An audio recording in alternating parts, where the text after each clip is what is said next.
Caritas Pakistan is providing its humanitarian services in Pakistan for more than 50 years. And in last 1 decade, Caritas Pakistan experienced major disasters, and Caritas Pakistan emergency response teams, they have played a very significant role to assist the victims in different crises. And if we see today's situation, when Pakistan is experiencing a very huge flood disaster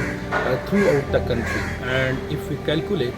and if we compare this disaster from with the 2010 flood, which used to be called as a super flood, and by that time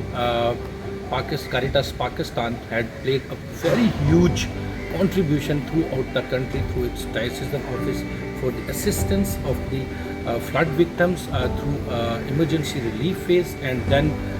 we remained with the people by providing them shelter support, and then longer term interventions for the water and sanitation provision schemes, and then livelihood restoration related components. And today we see in Pakistan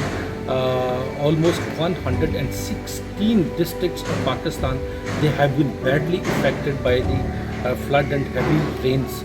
in Pakistan in last 2 months. And many people, they have lost their livelihood related means of income. And in addition to this, we have seen that at the huge level, public infrastructure that has been badly affected. Caritas Pakistan has sent its emergency response teams to all the diocesan offices, and they are joining the diocesan teams, and they are conducting the assessments and field visitations to flood affected areas, and they are also meeting with the district officials and the different organizations in the affected areas, just to enhance the coordination mechanism for a very comprehensive emergency relief phase. And Caritas Pakistan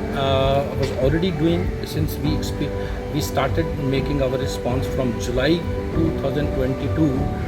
for the flood, when we experienced it in urban flooding in Karachi and then in Quetta. And now if we see it today and we compare it almost 45 days back, the situation is entirely changed. The whole country is underwater in one sense, we could say. Pakistan teams, emergency teams, they are very much committed, and Caritas Pakistan National Secretariat is providing full support to the diocesan offices through human resource and to financial resources. And if we see the magnitude of the disasters, we request our member organizations, overseas member organizations who have always been great support during the major crisis, and we look forward for a generous support from our member organizations to please join Caritas Pakistan to assist the people who are in difficult situation due to the flood 2022 in Pakistan.